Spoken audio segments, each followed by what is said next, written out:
They took my watch first, which made them think they owned the time. They did not know I bake with clocks that have no hands. I counted the hours by a chipped enamel mug sweating on the table, by a bulb that buzzed in a pattern, by the way a man's patience loses its grammar.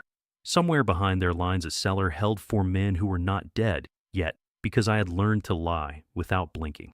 72 hours. If I could feed the hours, the men would live long enough to become tomorrow.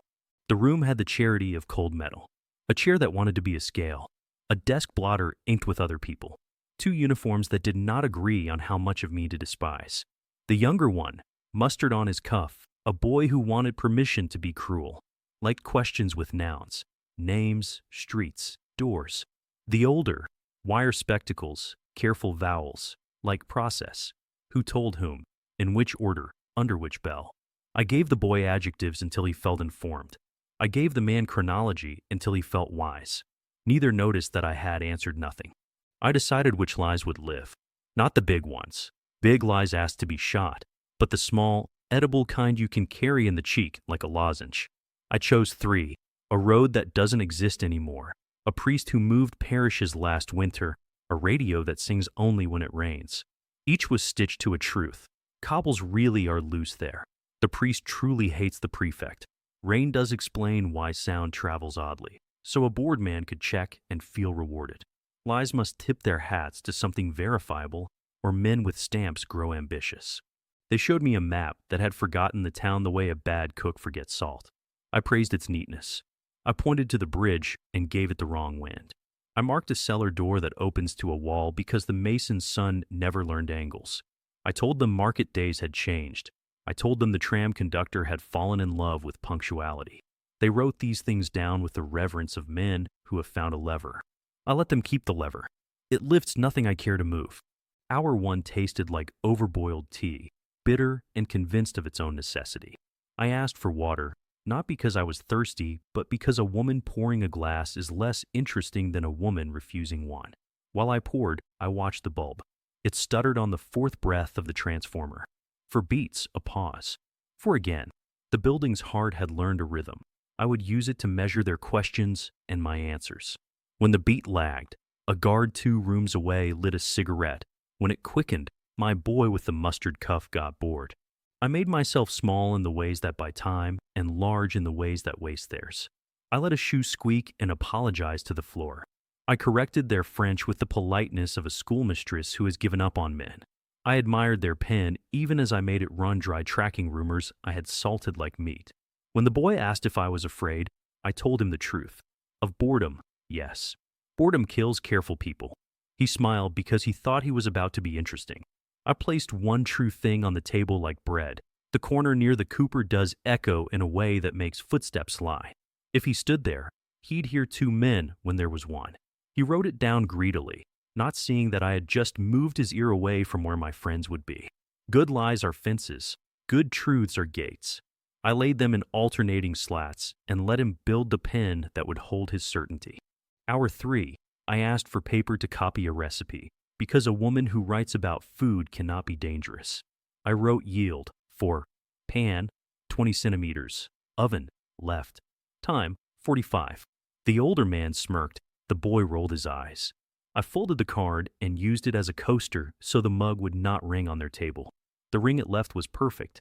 It told me the desk was cheap, the varnish old, the humidity high. It told me their patience would blister if I kept the room damp with small talk and refusal. I began to talk about butter. The first lie I fed them was temperature. Your cellar is too cold for a radio, I said, eyeing the sweat on the enamel mug. Batteries sulk below 10. The older one adjusted his spectacles, pleased to own technical grief. He sent the boy to fetch a clerk with a notebook about voltages. While corridors rearranged themselves to admire their new problem, I counted the flickers in the bulb, 4-beat stutter, long breath, for again, and measured his footsteps against it. He walked off time coming and on time going. There was a loose board 2 doors down. The sound would cover anyone who had to pass it once, not twice. I stored the board under my tongue like a sweet I was saving for later. They showed me papers stamped into obedience. Affidavits. The older said, a word that likes to wear other people's courage. The names meant nothing to me. The adjectives did. Careless. sympathetic, moves cheaply. I agreed with each adjective until the boy felt he had known these people all his life. Then I gave him verbs that led nowhere. Trims, wanders, forgets. Nouns get men arrested. Verbs waste their morning. When they asked about routes, I borrowed the geography of my kitchen. Left oven bakes faster. I sighed. So men prefer the North Quay. He wrote it down as if he'd invented North. I added, but only on dry days. Roofs are slippery when the milk glaze sets, and watched the older man pretend not to taste metaphor. He thought I was being poetic. I was building his weather. A rumor he could believe. A rumor that would send his boots to the wrong corner when the air smelled like rain. The boy wanted a story because boys always do. I gave him one about a tram conductor who overpunched tickets when he was angry at the prefect. True enough to hum, useless enough to keep. How many punches? The boy asked, leaning forward like a child at dessert. Too many to count, I said, and let him invent a number he would go looking for on a platform that had already learned to lie. Men waste hours pursuing specifics born from their own pride. He tried kindness next, the lazy sort. We can return you to your kitchen, he said, if you tell us when meetings happen. I countered with calendars soaked in soup, market days that had shifted, vespers that came early when the priest's hip ached, curfews that changed like cheap clocks. No one meets, I said sweetly. People arrive. Bread forgives lateness. He laughed because he recognized women in the answer. Spectacles didn't laugh. He wrote arrive as if the word could be weaponized. I asked for ink, claiming mine had gone dry. He passed me a pen that bragged about Germany on its clip. While I tested it, I washed his sleeves, starch on the cuffs, shine at the elbow. He writes more than he fights. I blotted the signature I wasn't giving on the coaster card I had made. Yield 4/pan 20/oven left /time 45. The wet circle bled into the fibers and stopped in a clean ring. The varnish on the desk was old. Capillaries and would map better than any police chart.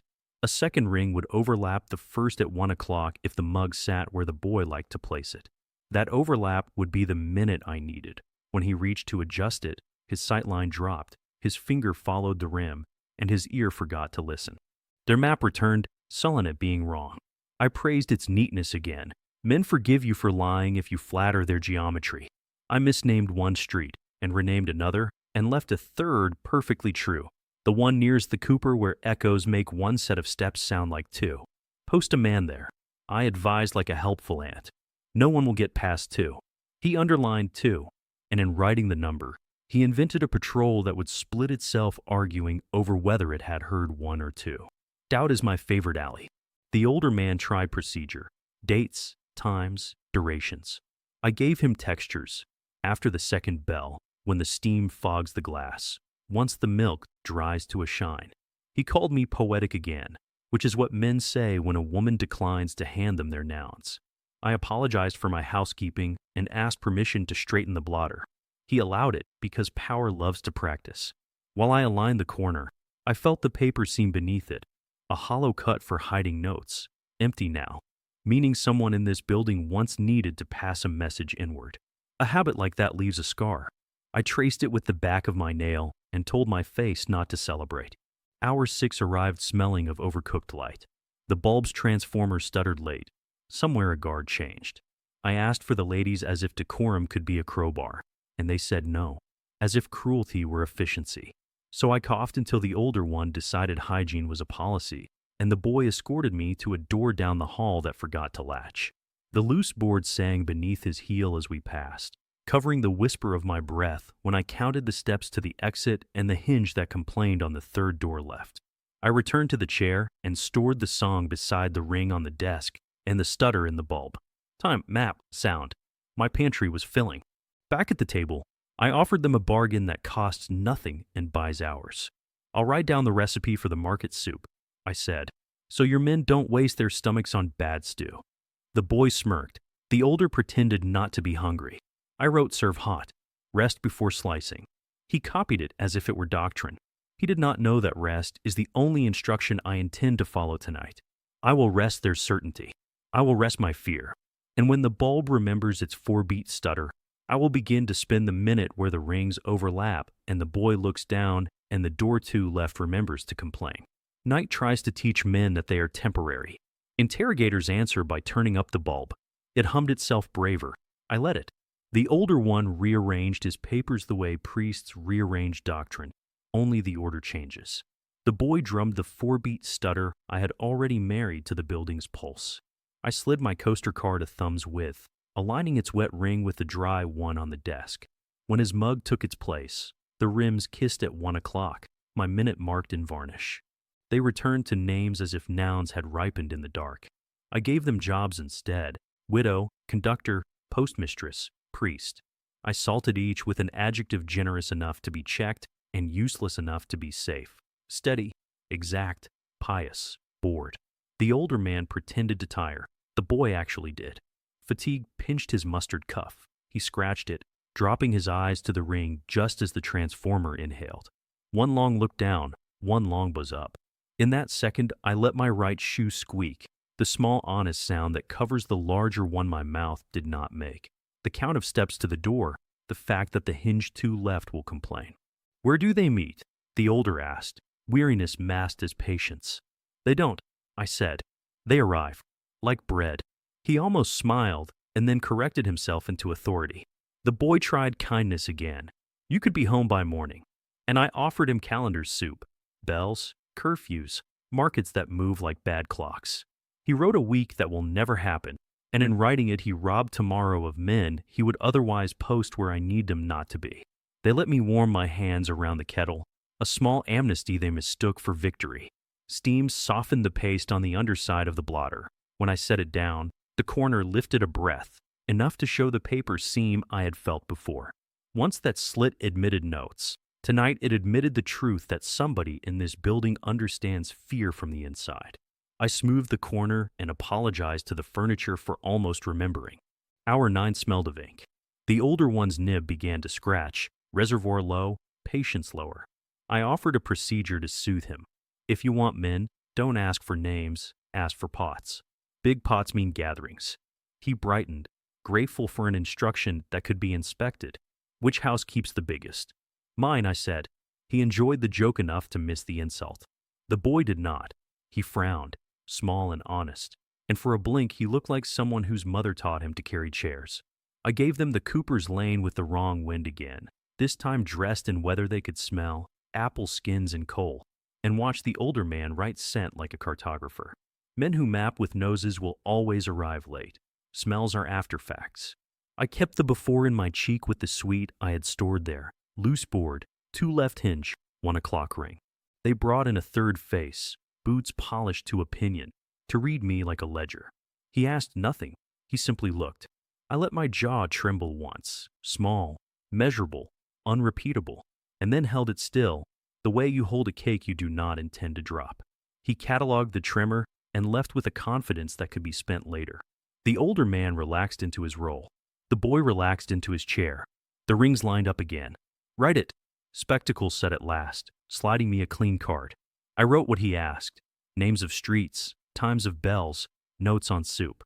Then, because women always add the thing that makes a household safe, I wrote rest before slicing at the bottom and set the timer in my head to 1. The minute of overlap, the cough of the transformer, the boy's eyes lowering to admire his own rings. Sign, he said.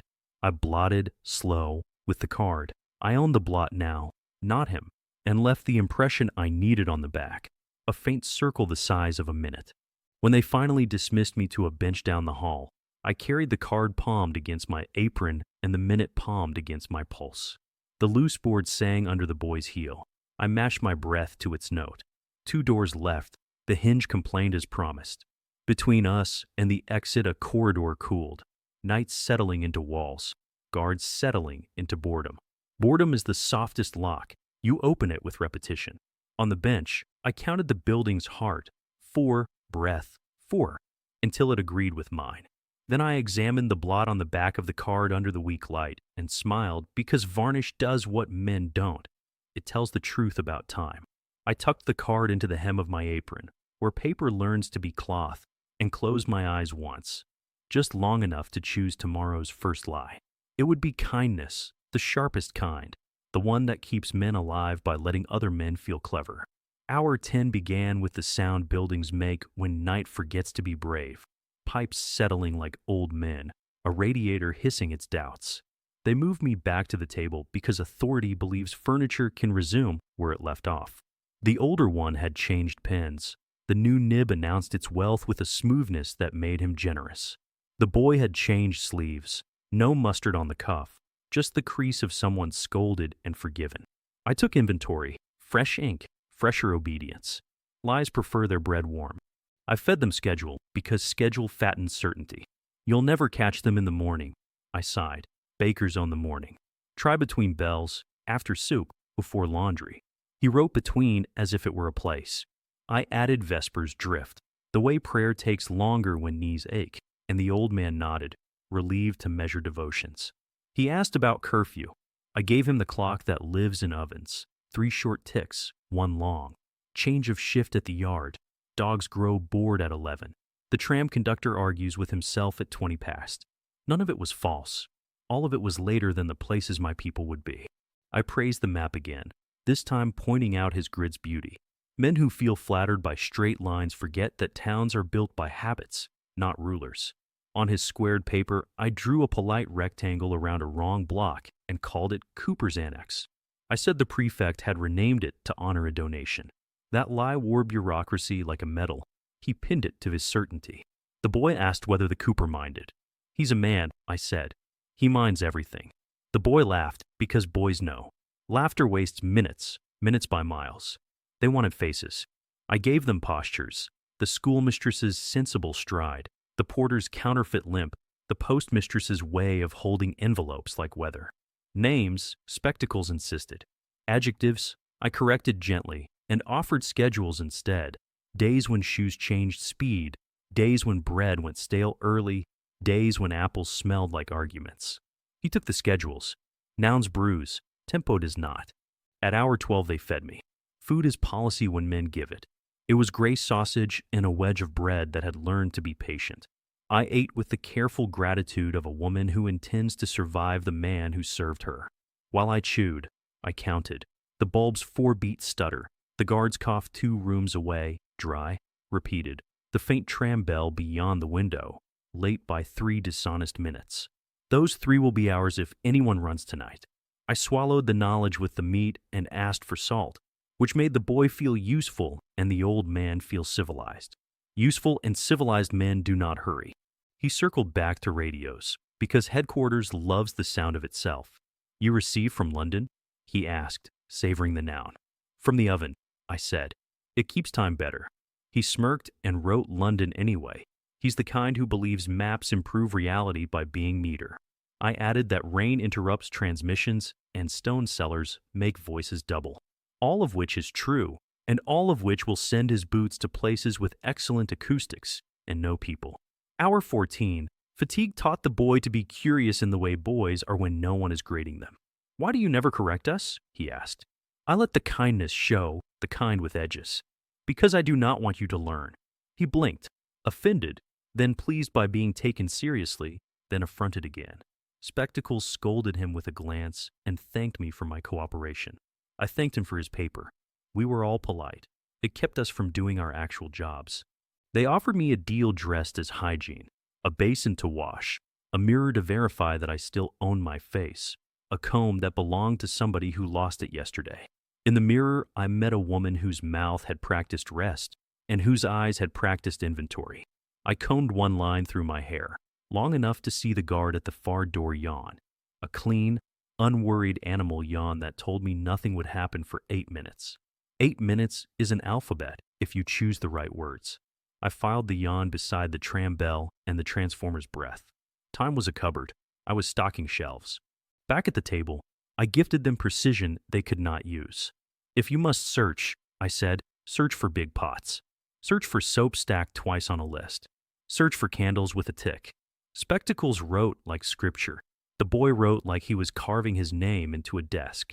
And if we find them, praise the housewife, I said. She is planning to keep people home. He laughed, then stopped, then laughed again because he couldn't help it. Humor slows orders. Orders issued while smiling arrive late. Hour 16 wore a new set of boots, polished, wide-strided, and patient. The third man returned, the one who looks. He stood like a question mark made of leather. I let one hand tremble the way it does when a kettle overboils. He catalogued it without comment. "We'll rotate," he announced, not to me, but to the room. Rotation is bureaucracy's lullaby. I could have slept to it. Instead, I arranged my face into interest and asked if he preferred meringues or brioche. The boy grinned. The older man did not. But the question did its work. It put sugar in the air. Sugar delays hunger. Delayed hunger delays hurry. Delayed hurry saves lives. Hour 18 tasted of metal and paper. Spectacles returned with a folder whose corners had learned to be weapons. Inside, affidavits about me, all written by people who do not bake. A neighbor said I rise before dawn. True. A porter said I sell yesterday's bread cheaply. True. A clerk said I prefer pencils. False. I prefer erasers. I agreed to every truth until the folder felt reliable, then corrected the pencil one with a smile, so mild it became admission. He wrote pencil's pins and underlined it twice. Pleased to own a detail. Details are kennels. I watched him leash himself. They pushed the map across the table again, asking for doors. I gave them sounds instead. The third on left complains, I said. The one behind linen keeps its breath. The boy wrote as if doors had throats. The older man frowned at poetry and then adopted it. Poetry that flatters a uniform becomes procedure by afternoon. He sketched a patrol that would pause at every hinge. I led him by that silence with his hours. Food returned at hour 19, a bowl with the mood of gray. I ate as slowly as policy, chewing Bai's clock. Between mouthfuls, I offered calendar again. Not Tuesdays, I said. The shoemaker drinks courage on Tuesdays. True, and irrelevant. My people do not wear shoes that require him. The boy asked what the shoemaker drinks. Whatever reminds him he has hands, I said. The answer satisfied nobody, which is the best kind of answer. They attempted a confrontation. 3 guards, 3 voices, 1 accusation. Radio, London. I gave them ring. Tonight the transformer sings late. I said, if you listen for radio now, you will hear only plumbing. The building proved me right by coughing in the pipes like a tenor clearing his throat for a song he does not know. The boy checked the bulb, heard the 4, breath, 4 stutter, and believed the lie that had borrowed truth's coat. Hour 20 delivered the prefect's nephew with his soft shoes and loud opinions.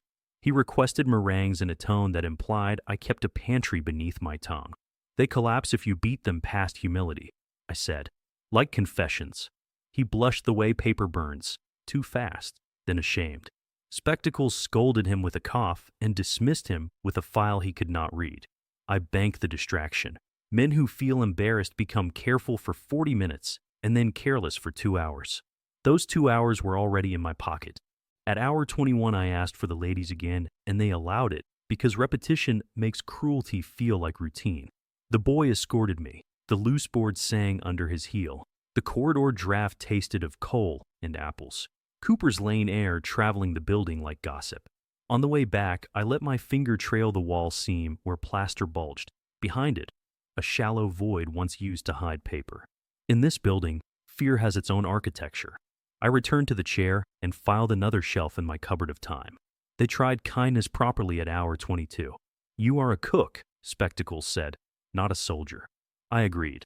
Cooks keep soldiers alive. He did not appreciate the promotion. He wanted me small enough to store in his folder. I offered him a measurement. Men gather in teacups, women in stock pots, and he copied it like doctrine, not noticing I had just moved his search from corners to kitchens. Searching kitchens after curfew turns patrols into guests. Guests talk too long. The boy asked for a name he could save. Boys bargain in singulars. I offered him plural mercy instead. There is a child, I said, who can carry one. True, never precise. He relaxed into not failing anyone in particular. Men who are not failing anyone in particular are easy to misdirect toward projects with good paperwork and poor results. Hour 23 arrived on boots. The third man paced like a metronome whose maker had anger issues. He tried to make me own tomorrow by predicting it.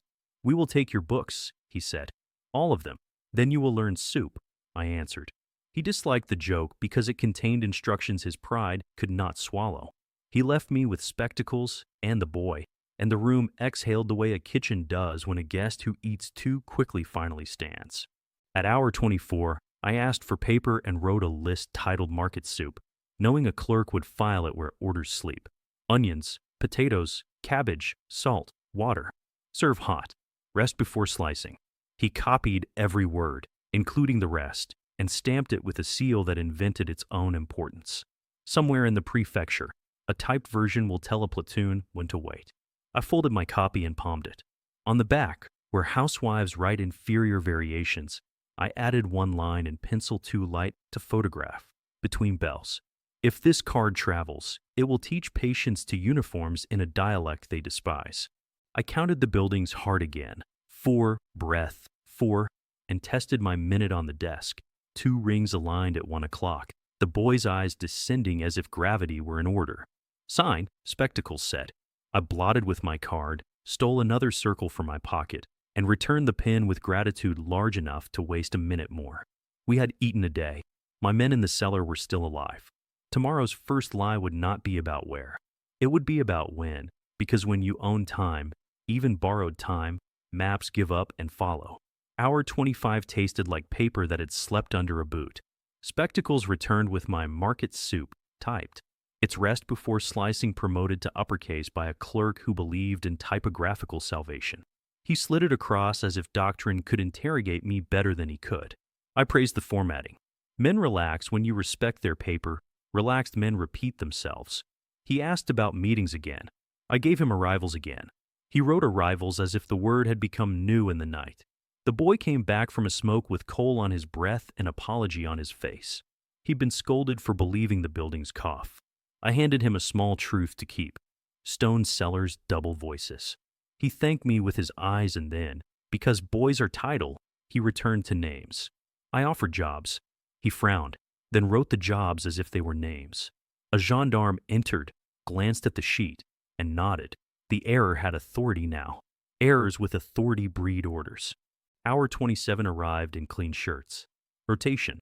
Polished boot from hour 16 returned, measuring me like a scale that hated its work.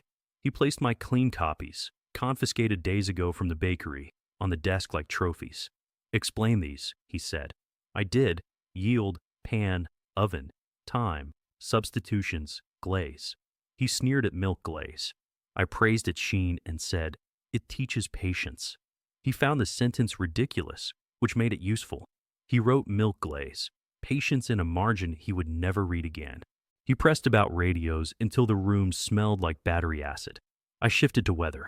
Rain interrupts everything, I said. Even discipline. Spectacles almost smiled. Polished boots did not. He asked when. I gave him between bells. He slammed his palm on the desk, annoyed by prepositions. Annoyance slows precision and sharpens volume. Useful, because loud voices make corridors choose to be noisy. Somewhere, a guard laughed at something that wasn't funny. That sound lifts keys out of pockets. Hour 28, the prefect's nephew reappeared, wanting paperwork to carry like a sword. He tried to read my soup order and failed out loud. I corrected his accent gently, the way one corrects a child who insists on the wrong saint. He blushed again. Spectacles dismissed him again. 2 hours of carelessness banked for later. When they asked for routes, I gave them tastes. Too much lemon in the tart? Avoid the square, tongues will wag. Bread undersalted? Dogs posted, take cellars. Clove too strong? Speak to the priest.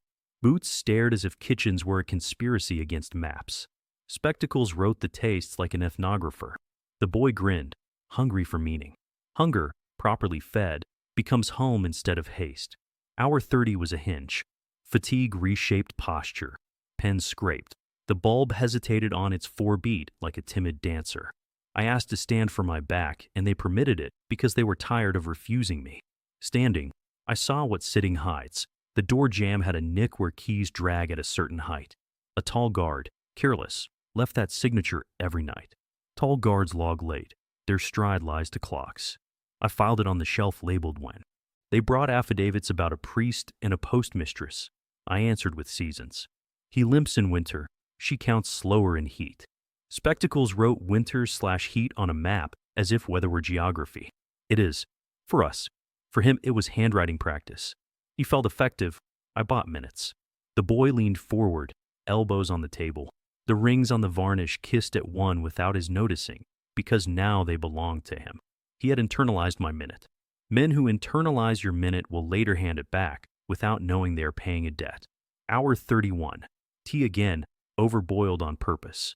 I declined sugar, watched Spectacles take 2, waited for the 3rd. He always denied himself. He denied it again. Men who stage self-denial are near their edge. I offered him relief. Procedure. If you want faces, ask for pots and soap, I repeated. He allowed himself to be taught. Polished boots despised the lesson. He wanted verbs like confess and betray. I gave him rest. He despised that, too. They attempted a good cop/better clerk routine. Kindness from the boy, forms from Spectacles. I gave the boy a story about the tram conductor's punctuality and the clerk a footnote about candles ticked twice. The boy felt entrusted. The clerk felt indispensable. Both are slow. Hour 32. The building's heart and my timer agreed. 3 short, 1 long, to mark a change of shift in the yard. I let my eyes drift to the wall clock with the face of a liar and said, "You're losing 3 minutes." The boy checked, found nothing, and then listened to the tram bell outside miss by exactly 3. His face learned doubt. Doubt inside a patrol is as valuable as a bridge outside it. At hour 33, they brought a woman, a clerk with starch in her collar and a temper ironed flat. She inventoried my hands. "You're right," she said. "I bake," I said.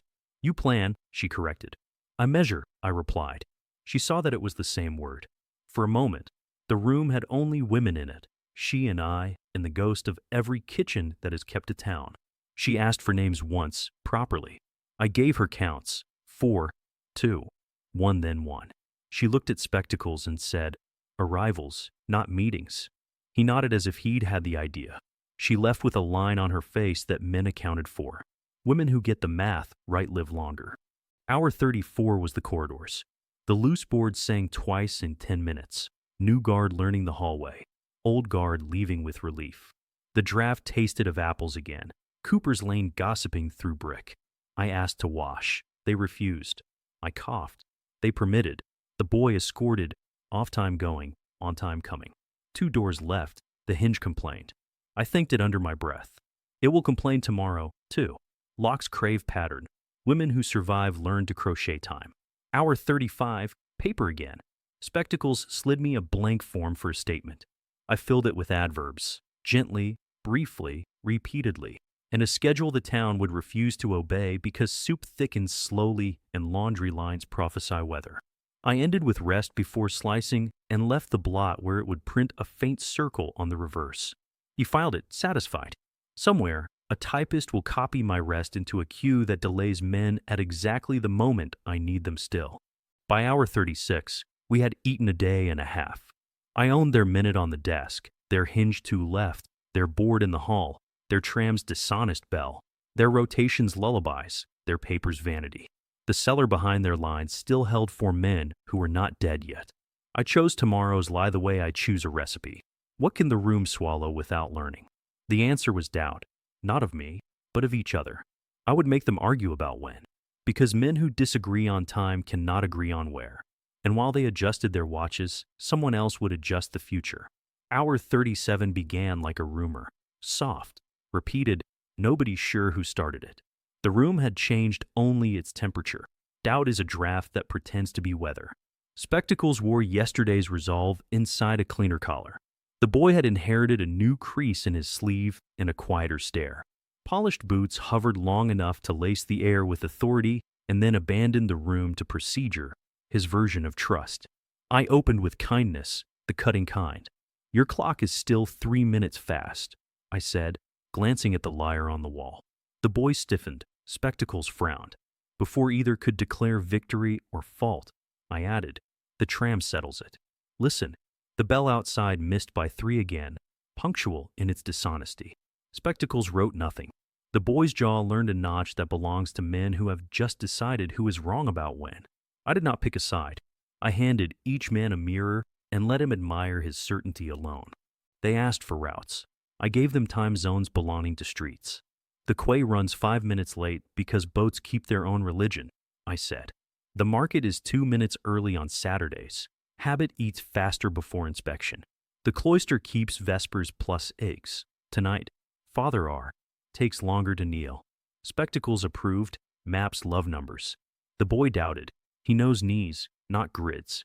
I repeated the measurements with the casual cruelty of a woman discussing recipes, and my minutes grafted themselves onto their rivalries. I answered names with intervals. When does the postmistress leave her window? Spectacles asked. When the ink dries, I said. How long is that? The boy pressed. 2 stamps if the pad behaves, 3 if it sulks. He snorted. Spectacles nodded. The note on his paper turned into policy. Men who can't agree on stamps cannot agree on boots. I was baking silences between them. Each scored shallow enough to pass inspection and deep enough to separate when pulled. Hour 39 came salted with fatigue. The bulb stuttered its 4, breath, 4, and the radiator confessed a leak. Only buildings and women here. I asked for water and spilled a drop near the ring place on the desk, exactly where my 2 circles kiss at 1 o'clock. The boy wiped it, annoyed, and replaced the mug slightly off. Now the overlap was at 2. I watched him notice and not know why it made him uneasy. Unease is yeast. Given warmth, it rises. Spectacles tried to reassert geometry. He pushed the map and requested arrows. I obeyed until the paper looked like traffic, then said, "Your rotation at the yard is late tonight." He glanced at the wall clock. The boy glanced at the tram's faint bell. 2 men, 2 references. I gave them a third. The dogs yawned at 11 last night. They will yawn at 11 again. If they don't, someone change the feeding. I let the suggestion sit between them like a piece of glass. Spectacles now doubted the yard. The boy doubted Spectacles. Hour 40 delivered paper with numbers marching in columns. Arrests, patrols, inventories of boredom turned into math. I praised the alignment and pointed to 1 total off by 3. Printer's ghost, I said lightly. The way women forgive small sins to keep a room moving. Spectacles flushed. Clerks hate ghosts they cannot exorcise. The boy smirked like a man who has never been loved by a spreadsheet. They would speak to each other sharply later, and the corridor would fund my minutes with their quarrel. They brought tea, overboiled, as if bitterness were strategy. I asked for milk and stirred clockwise. The old man watched my wrist. The boy watched the surface. Men carry different horizons in the same cup. I said, if you search the mill tonight, begin after bells -2. The cooper's wife listens at the pump. If you arrive earlier, she grows chatty. I saw the decision split them. Spectacles loves -2. The boy loves women who foil him. The lie wore just enough truth. The wife does listen, to survive inspection and start an argument about timing. Hour 41 was a corridor hour. I asked for the ladies and chose silence until they permitted. Cruelty fatigues itself if you let it starve. The boy escorted me. The loose board sang. The hinge to left complained. On the way back, a guard with tall keys yawned, the honest kind that steals seconds from vigilance, and let his ring kiss the jam nick. Time is a woodcarver. Every mistake leaves grain. I thanked the frame under my breath and returned so calm the room suspected piety. I turned piety into housekeeping. Your ink is low, I said, nodding to Spectacles' pen. You'll need the blue bottle by 10. He checked his reserves as if I'd rattle the ledger inside his ribs. And the pad bleeds. I added, your meat stamp will smudge and make dogs tricky. He pretended not to care. The boy cared. He cares about dogs. I offered a cure, a breath of vanilla. I knew which pocket held the vial. He made a note to confiscate mine. Good. Vanilla found on me would authenticate the wrong suspicion. Hour 42 invited stories. I told one about a baker who learned to tell time by dough. Poolish that puffs in 1 hour, sulks at 90, teaches when roofs are right and when cellars are kinder. The boy leaned in. Spectacles leaned back. They swayed like metronomes set to different tempi. So when is the city fast? Spectacles asked, half mocking. When men argue minutes and forget doors, I said. He smiled because he thought he wasn't that man. The boy frowned because he feared he was. I gave them pot size again. Look for stock pots, ignore teacups. And they agreed with different reasons, both useful. Spectacles because inventory makes him feel godly. The boy because he wants to kick teacups. I signed a blank where a statement would one day pretend to have lived and blotted it with my card, stealing another faint circle for my collection. The desk wore a constellation now, minutes pinned to varnish, each a tiny longitude I could sail by if the night insisted. Hour 43. The building sighed into rotation again, and with it came she, the clerk with the iron temper. She sat, squared the stack, and asked a single question correctly. Between which bells? I met her eyes as if we shared a kitchen. Between the second that promises and the third that punishes. She copied it word for word. Spectacles admired his subordinate's comprehension. The boy admired the poetry. Poetry inside a file is a time bomb. It reads as procedure and detonates as delay. Before hour 44 rolled its rattle through the radiator, I salted their next quarrel. If you post at the quay at -3, you'll catch echoes. At +1, only footsteps. Both true, only one useful. I watched them choose sides, one for minus, one for plus, and leave the room convinced of each other's incompetence. Doubt had finally learned to walk on two legs. I had 72 hours to teach it to run. Hour 44 felt like a table trying to remember how to be a tree. The grain showed through the varnish where my circles had multiplied. Minutes had grown rings of their own. Spectacles returned with the clerk. Her collar starch had relaxed to practical, and the boy drifted in with the posture of someone who has been told to be either helpful or invisible and hasn't chosen. Polished boots did not appear. Authority believes absence is control. Kitchens know absence is opportunity. I open with maintenance. Your stamp pad truly bleeds, I said mildly. You'll ruin meat by 10. Spectacles sniffed, offended by prophecy. The clerk checked, dabbed, and raised an eyebrow that wrote a reprimand for later. The boy had a smile the way children hide candy, badly. I let his smile float between them, buoyancy disguised as air, and placed my next weight. You should mark the quay team -3. The dogs are restless when you feed them early. He wrote -3. She underlined feed early. The boy wrote the word dogs larger than the others. Free notes, 3 clocks. They pushed affidavits back at me, newly typed by a zealot who loved fonts. You rise before dawn, spectacles intoned. Always, I agreed, though not always on the same clock. The clerk caught it. The kind of woman who has learned that men measure mornings by watches and women by water. Explained, she said. Bread rises when the kitchen believes in it. I answered. The boy frowned at the superstition. Spectacles scoffed at the metaphor. The clerk filed the sentence as procedure. Consult kitchens before dawn raids. In 3 hours, this will waste 2 squads and purchase me 36 minutes of unpoliced air. Hour 45 brought paper with red stamps, inspection routes. I praised the sequence and then questioned a number that didn't exist. Why 7 at the market? Spectacles blinked. There was no 7. Printer's ghost, I said sympathetically, and he flinched the way clerks do when haunted by their own arithmetic. Fix it, he told the boy. The boy, affronted by being conscripted into math, stalked out to find a sergeant who would promise certainty. Certainty spends people. While he was gone, I moved time 1 finger. You've pegged the mill at +1, I murmured, peering like a bookkeeper. But the tall guard leaves a nick at the jam when he turns his key. He's late. Always. She looked at the doorframe, saw the scar, and made a mark that said tall guard equals late. Spectacles hated that an observation he had not made now ruled his paper. He altered +1 to even. Evenness is the sweetest lie. It makes men believe the world answers their rulers. The boy returned with a sergeant and a grievance. The tram is 3 minutes late because the driver is lazy, he declared, loud enough to be brave. Then set your clock by discipline. Spectacles shot back, not by a trolley. The sergeant attempted peace by inventing a third truth. The tram bell is misaligned, which is almost poetry. The clerk wrote all 3 on the margin: tram, discipline, misaligned. 3 clocks on one wall. The room now possessed a trinity of time no 2 men could worship together. I asked for tea to bless the quarrel with domesticity. Overboiled again, bitter with intent. Milk, I asked the clerk, not the man.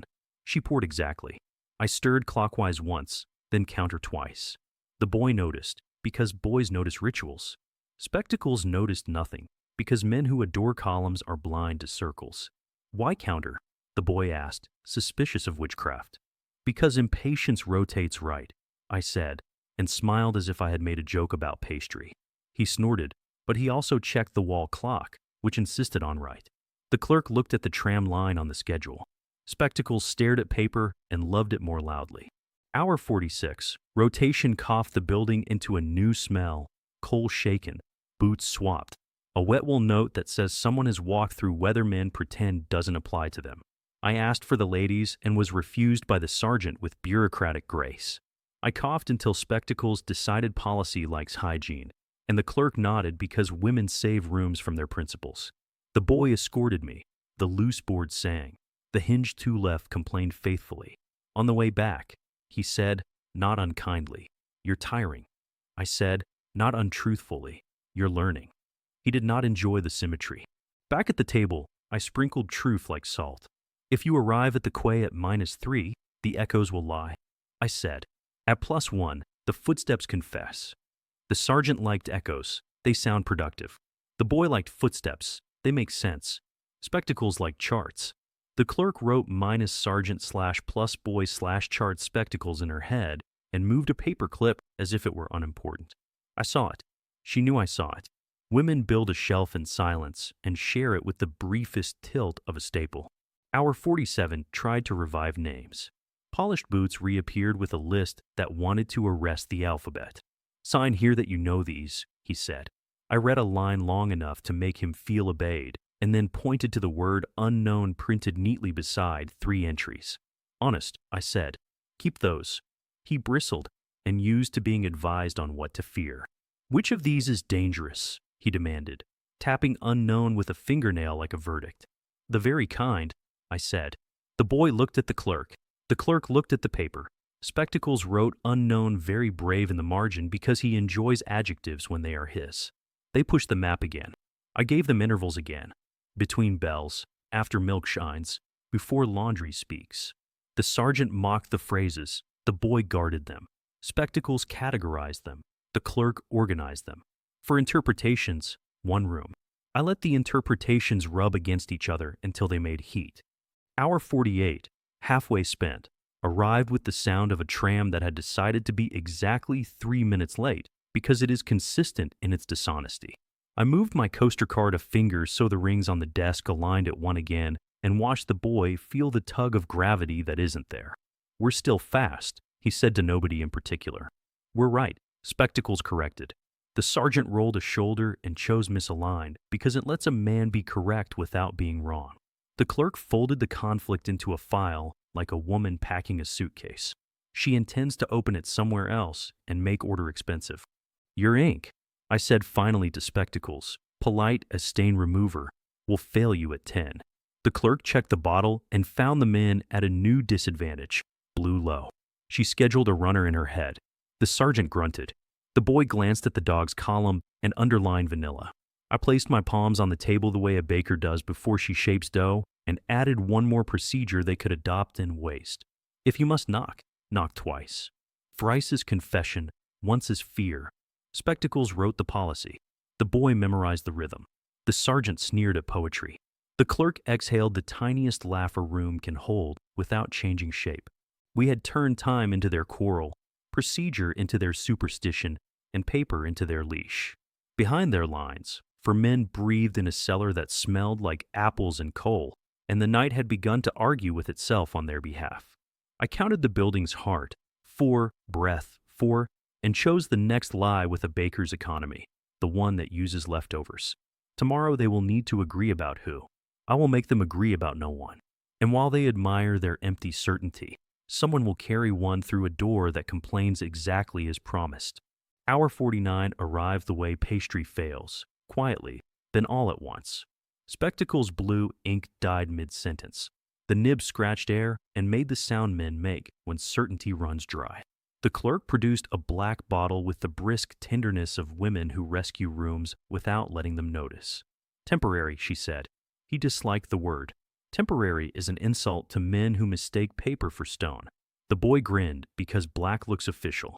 Polished Boots wasn't there to choose. Absence kept losing votes. I spent the failure like coin. "If you switch inks, your stamps won't match," I murmured, looking not at Spectacles but at the folder he hoped would outlive me. He corrected nothing and wrote more quickly, the way men compensate, speed as a salve. The clerk slowed. She knows that mismatched blues and blacks haunt audits like ghosts. The boy did not care. Boys don't audit. 3 paces of time opened between their pens. I could have walked a man through them. They shoved affidavits again, newly typed in the clerk's temperament. Square margins, clean teeth. Sign. Spectacles said, and slid me the page that called my bread ordinary and my hands tidy and my afternoons free. I signed where the paper begged to be believed and then added rest before slicing under the block letters, a housewife's insolence that reads as instruction in a file. The boy barked a laugh.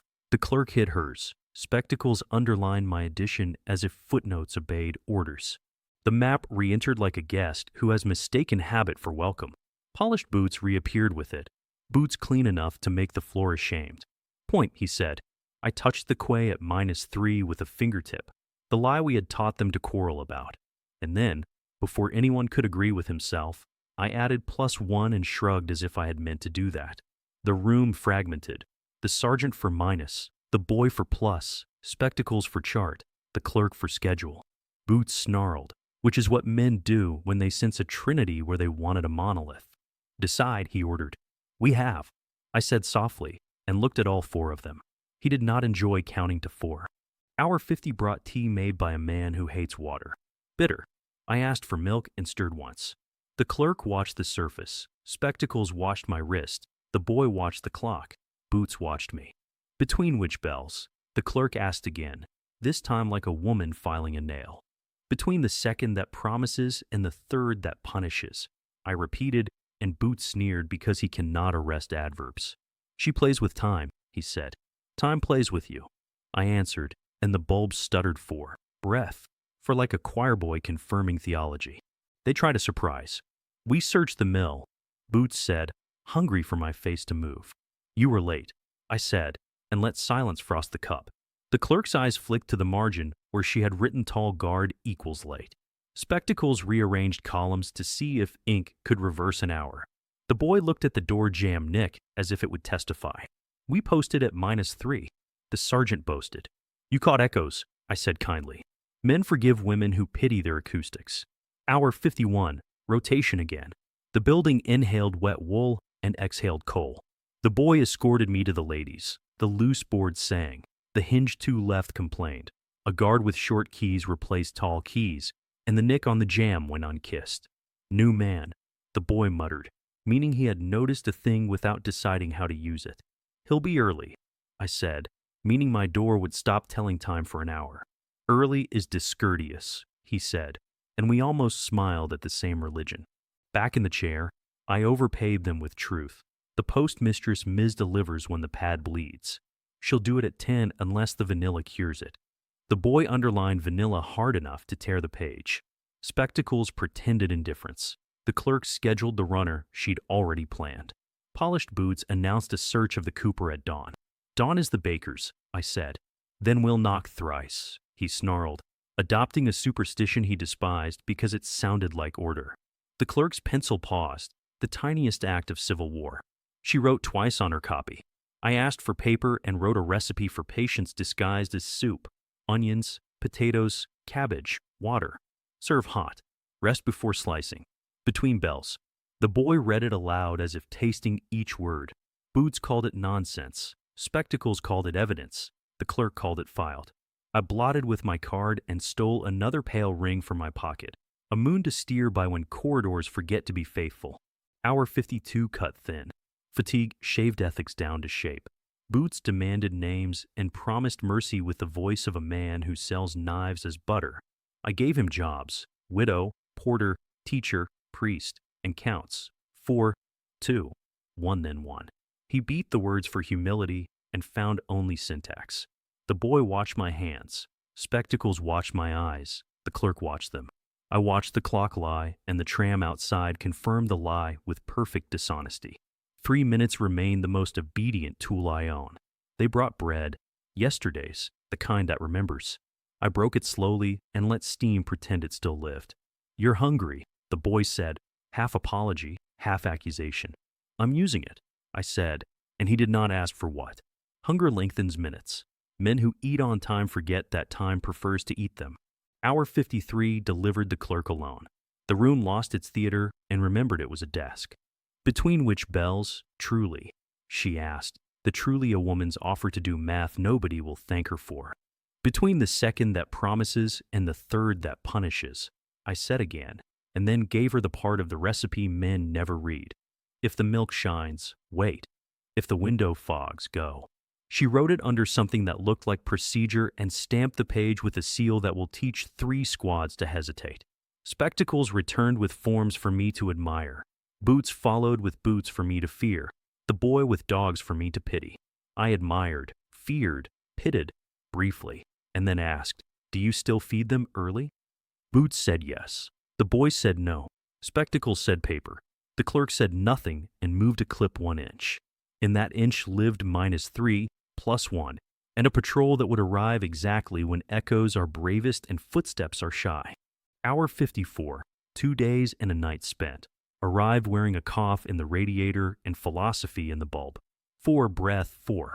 I felt the pantry of minutes I had stocked, the rings on the desk, the hinge that complains, the board that sings, the tram that lies, the nick that tells on keys, the ink that betrays, the vanilla that buys 2 heartbeats, the twice that sounds like authority and wastes a door. "You are tired," Boots announced, meaning himself.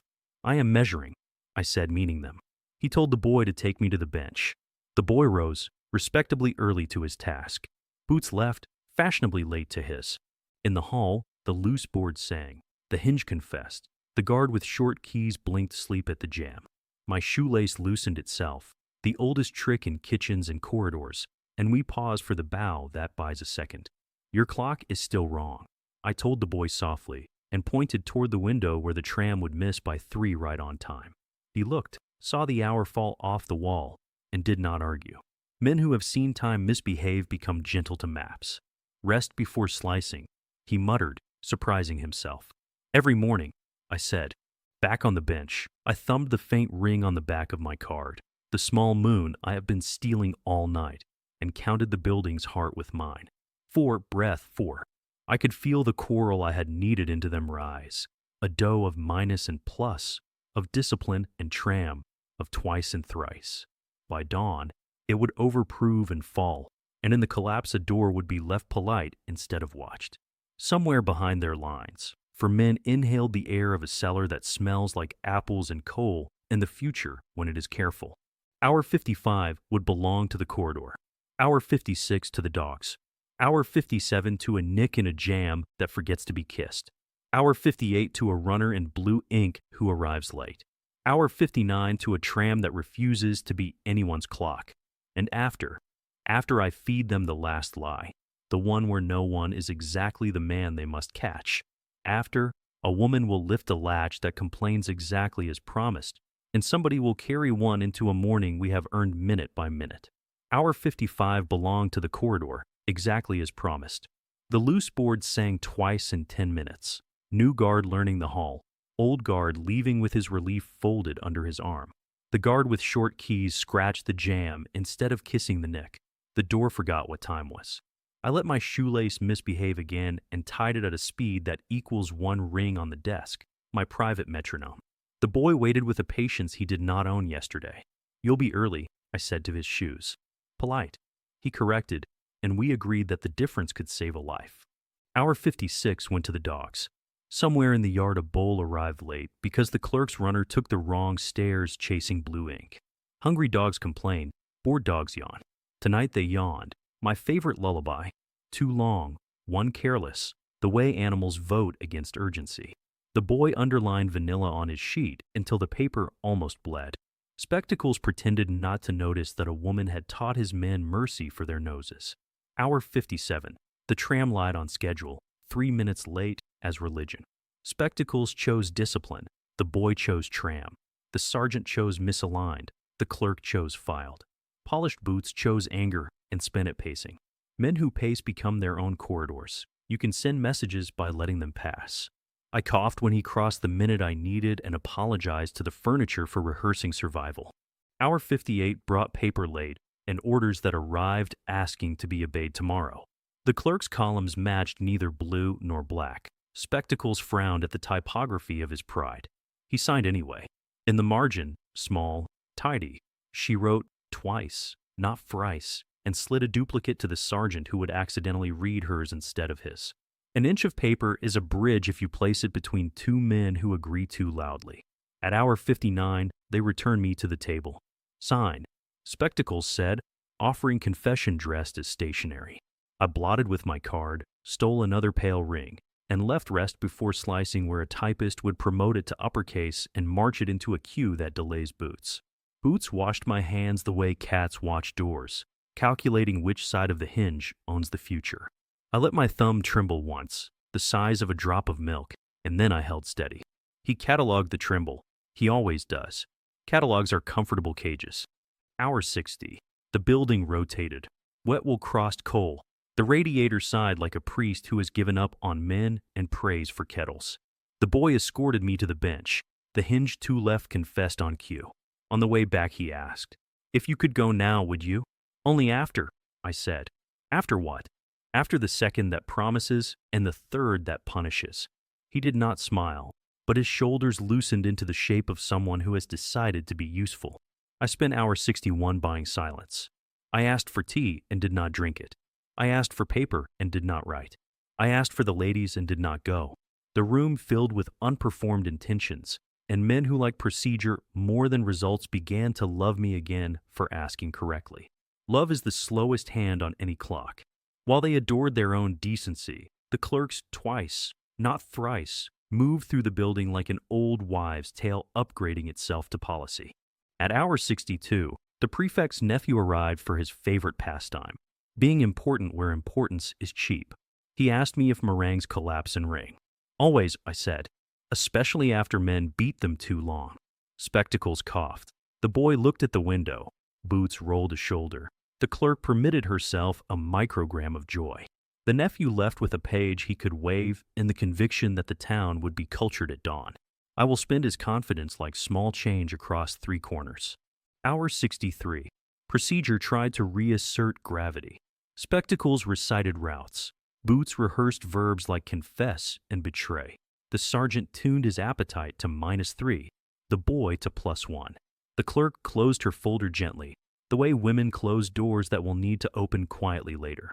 I asked for ink to sign properly and raised the empty blue bottle by its neck like a small, defeated bird. There are things a room cannot forgive in front of itself. Running out of blue is one. Black would stain authority the wrong color. They send a runner. Runners carry minutes to the wrong places. We have learned to pick them up when they fall. I began my ledger aloud because men accept accounting when a woman confesses to housekeeping. Hour 1 tasted like bitter tea, I said conversationally. Hour 10 sounded like a radiator relearning faith. Hour 32 aligned the tram with a clock that doesn't love it. Hour 46 smelled of wet wool and policy. Hour 50 taught me which of you trusts paper and which of you trusts dogs. Boots called it nonsense. The boy listened like a man discovering his reflection. Spectacles made a note he will not understand tomorrow. The clerk memorized the list against the day. She needs to explain why an empty chair meant alive. Hour 64. The timer in my bones and the building's heart agreed. 3 short, 1 long, shift in the yard. The boy's eyes went to the clock, the clerk's to the tram, Spectacles to the forms, Boots to my face. I set my palms flat on the table. The baker's stance before dough becomes shape, and offered a final procedure they would love and misuse. When you knock, don't ask who. Ask what's for supper. If they answer soup, you've arrived early. If they answer bread, you're late. If they answer nothing, you're seen. The boy smiled despite himself. Spectacles wrote it like doctrine. Boots despised it. The clerk filed it where policy goes to transform into delay. Hour 65. The ladies again, permitted without argument because repetition turns courtesy into habit. The loose board sang. The hinge sighed. The door with the nick remained unkissed, short keys. At the bend in the hall, coal and apple air drifted up from Cooper's Lane. Somewhere below, a woman was washing a step she does not intend to show officers. I matched my breath to the draft and counted 8 before the corridor returned to stale. 8 is a promise if you know what you are promising. Back in the chair, I asked to copy a recipe for their canteen, a gift from a woman eager to be liked by her captors. Onions, potatoes, cabbage, water. Serve hot. Rest before slicing. Between bells. I added cool completely in a hand that looks like a nun's. The boy read it and puffed air through his cheeks. making a minute out of a sigh. Boots tapped his boot. Spectacles stamped the card with a seal that invented its own importance. The clerk slid the duplicate where it would be found by the wrong patrol at exactly the right time. Hour 66, let boredom bloom. Boots went to make men rearrange themselves into usefulness. Spectacles supervised his blue supply. The sergeant measured a route against -3 with a ruler meant for straight lines, and the boy discovered that +1 feels like patience if a woman has told you it does. The clerk looked at me and, for the first and only time, allowed a sentence to escape with no paper to catch it. "Between which bells?" she asked softly, as if she had never asked and would never ask again. "Between the second that promises and the third that punishes," I said, and added the clause men never hear, "unless the milk shines." Hour 67. A runner returned late with blue ink and a story about stairs that prefer down. Spectacles refilled his pen like a priest absolving himself. The clerk dated the bottle. "She will use that date to scold a man who deserves it." The boy traced a circle around dogs and wrote vanilla in letters you could see from the yard. Boots re-entered, satisfied that orders exist. Orders exist the way weather reports exist, loudly, often, and without responsibility. Hour 68 belonged to the bench. The boy sat me there with the decency of someone who has decided to outlive his uniform. He said nothing. I said nothing. Between our silences, the building told its truths. 4, breath. 4 in the transformer. The tram 3 minutes honest about lying. The hinge 2 left confessing. The loose board keeping its own calendar. Dogs yawning like old men. A guard's keys failing to kiss a nick because they were short today. Every house writes a diary, even when no one holds a pen. Hour 69. I was back at the table, and the ledger inside my ribs reached for a total. I set one palm over heart and counted who the hour could save. For in the cellar, perhaps one on a stair, maybe one more if the clerk's twice outruns the sergeant's thrice. 6 is a saint's number and a baker's. I chose a lie to fit it. If you go to the quay at -3, I told Boots, you will see 2 where there is 1. He grinned. He loves seeing double. I turned to the boy. If you go at +1, you will hear 1 where there are 2. He nodded. He loves hearing right. Spectacles loved writing both. The clerk loved filing them apart. Hour 70 broke like crust, quiet, then singing. The tram declared its 3 and left a tale of silence as soft as crumb. The dogs put their noses on their paws. The runner brought the ink to the wrong desk and apologized twice. The sergeant rehearsed knock knock and forgot thrice. The boy's cuff stayed clean. Boots' boots stayed loud. Spectacles' pen stayed blue long enough to sanctify tomorrow's delay. The clerk set 2 paper clips on top of the file and 1 inside. That is a woman's way of moving bodies. Hour 71, the second that promises, arrived in the radiator's throat. I asked for water. They let me pour it. I watched condensation bead on the glass and refused to fall. "Not yet," said the window. I obeyed. Boots rehearsed arrest as a future he believed he owned. The boy watched the clock and then the tram and then the clock again and decided he had made peace with 3. Spectacles counted columns until the room forgave him. The clerk turned the calendar page with a tenderness you reserve for something that doesn't deserve it. Hour 72, the third that punishes, lifted the latch inside the building. Polite knocks, twice, rippled outward because the clerk had gotten there first. Doors opened to bread, not soup. Dogs yawned. A patrol admired its procedure loudly in a street that had already emptied itself of anyone worth counting. In the corridor, the loose board sang. 2 doors left, the hinge complained. The door with the nick stayed polite. Someone lifted a latch that sounded exactly like prophecy, and a man became nobody in the space between +1 and -3. They brought me back to the table because endings like to pretend they are beginnings. "We have nothing," Boots said, furious with time. Spectacles stacked paper taller. The boy looked at the tram as if it were a saint. The clerk closed her folder, 1 clip inside, 2 on top, and breathed out the smallest amen.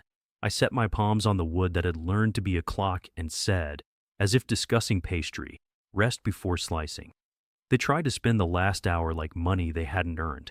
Boots ordered sweeps that sounded efficient. Spectacles stacked forms until they resembled fortifications. The boy practiced knocks under his breath, twice, and looked surprised that it calmed him. The clerk sharpened a pencil as if the point could measure mercy. I set my hands to the small labor that keeps a woman human when rooms attempt arithmetic. I straightened the blotter, righted the ink, aligned the card I had been blotting with all night so that its faint ring faced me like a moon that had learned secrecy. "You're tidy," Boots said, contempt half-buttoned. "I am accurate," I answered, and the clerk's mouth twitched because she knew the difference in the cost. They wanted one more name to authorize their hours. I offered a count. 4 became 3, then 2, then 1, then 1 again. Boots called it nonsense, but numbers that refuse to behave are simply survivors in disguise. The boy looked at the wall where his minute lived, 2 circles kissing at one, and found steadiness in a varnish that would outlast his uniform. Spectacles asked for how. I gave him when. The clerk translated when into where in her head, which is the only place maps work. A runner brought back the blue with apologies twice and a shoe untied. The clerk blessed him with a task he couldn't ruin and sent him toward a door that would be polite. Polite doors open for no one and therefore for everyone who knows how to become nobody. In that arithmetic, my cellar's 4 could be carried without creating sums a sergeant could count. They asked again about radios because headquarters loves the idea that the world is a wire. "Tonight," I said, "everything that matters travels by steam and bread." The boy believed me because he had watched condensation decide not yet, then now. Spectacles pretended not to, because pretending is the last sovereignty of paper. Boots told the sergeant -3 and the boy +1, and left the clerk to file a twice so carefully that it sounded like order when spoken by men who need to be obeyed. I thought of the kitchen, of the hob that isn't a hob, the window that writes go /wait /not tonight, the timer turned to the wall like a radio that has chosen modesty. I wrote my ledger where no warrant reaches.